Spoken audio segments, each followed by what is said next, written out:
Hello and welcome back to the show. If you're new here, welcome. My name is Brie Ogletree. I'm an online fitness trainer. I teach you how to fit fitness into your unique life so that you can achieve and maintain your body goals long term. This week, we're talking about 5 different fitness goals that you can focus on that have absolutely nothing to do with weight loss or how your body looks. The reason I'm doing this episode is because a lot of the time, although it is changing and evolving for the better, fitness messaging and marketing tends to be marketed to women around weight loss, as if it's the only goal that there is for fitness, right? And that fitness, if you are working towards something, it should be weight loss. Now, this is changing with the body positivity movement that came out several years ago.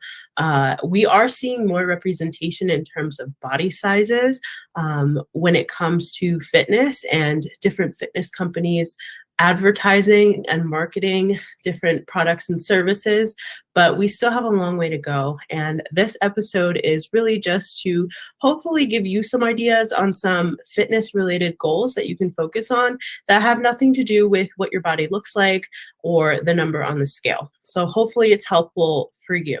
If you're new here and you're not subscribed already, be sure to subscribe to the show to just have access to some free fitness education that's really going to help you out along on your journey. And if you're watching on YouTube, be sure to give this video a like if it's helpful at the end of the video.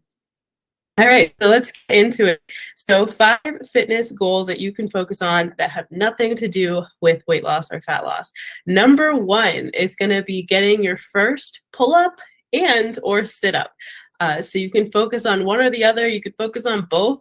I don't actually remember when I got my first push-up. It was probably closer to the start of my fitness journey, 18 years ago or so.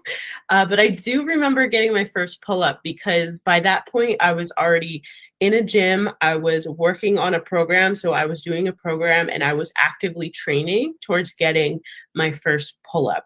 And I remember I was at, it was either Steelworks or the Manny Young CrossFit gym that I was at when I was living in Philly. I got my first body weight pull-up, which was super exciting. It's something that I wanted for years before I even got it. And then when I finally went on or got onto a structured program, that is when I hit my first pull-up. So if you are trying to get your first pull-up, or if that sounds interesting to you to do, what I can recommend is make sure you get on a program that works on pull-ups or that works on push-ups and that is structured in a way to help you continue to get stronger.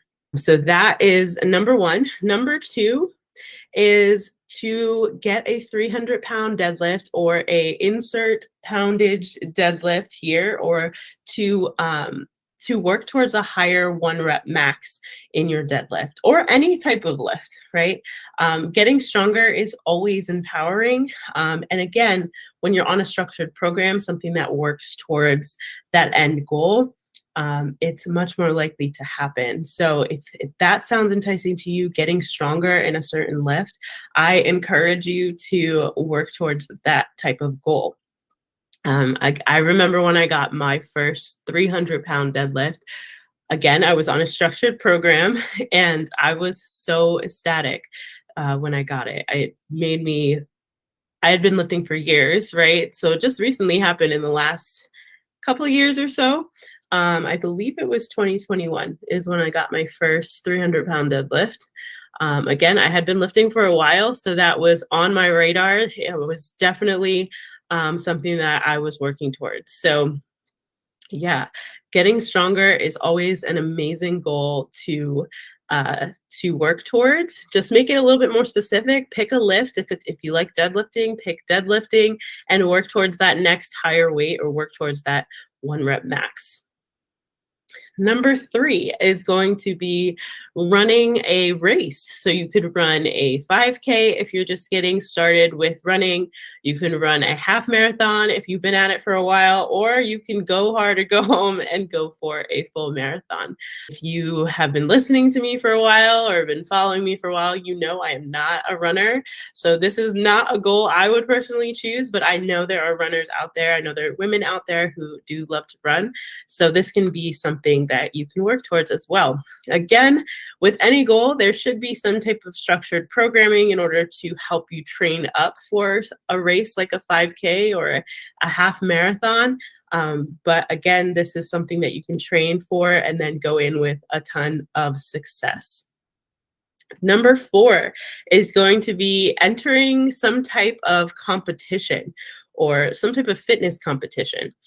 There's a ton of different ones out there. It depends on what you're into. I would say just go with what makes you, happy, what brings you joy.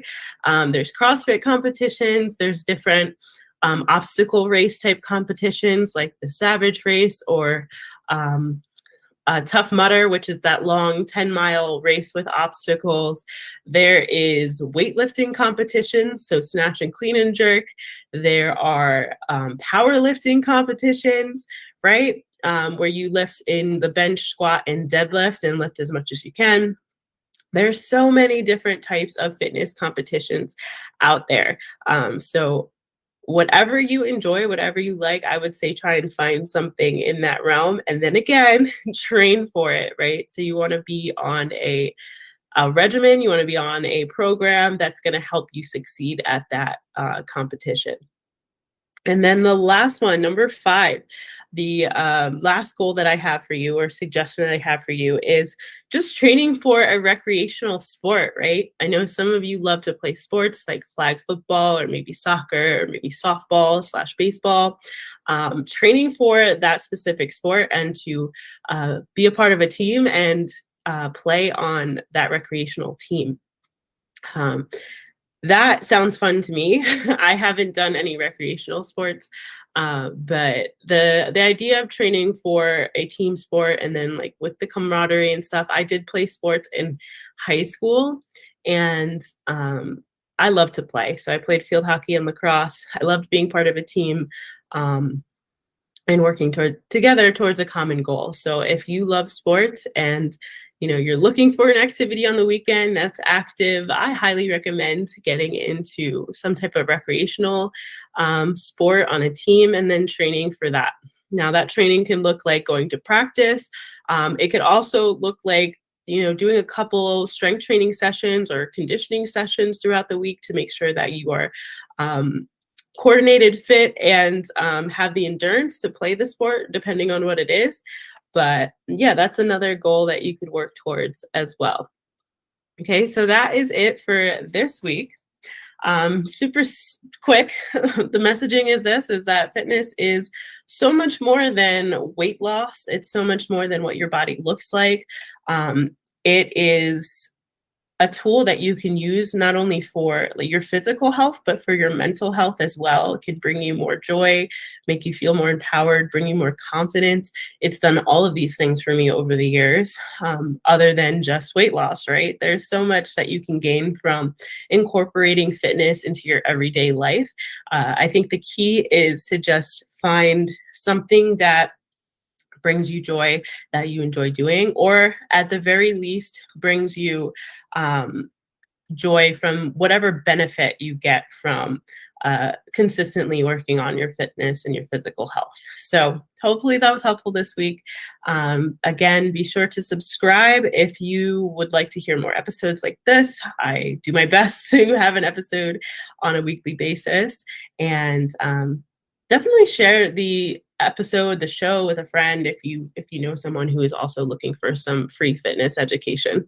All right, guys, I will talk to you next week and enjoy the rest of your week. Bye.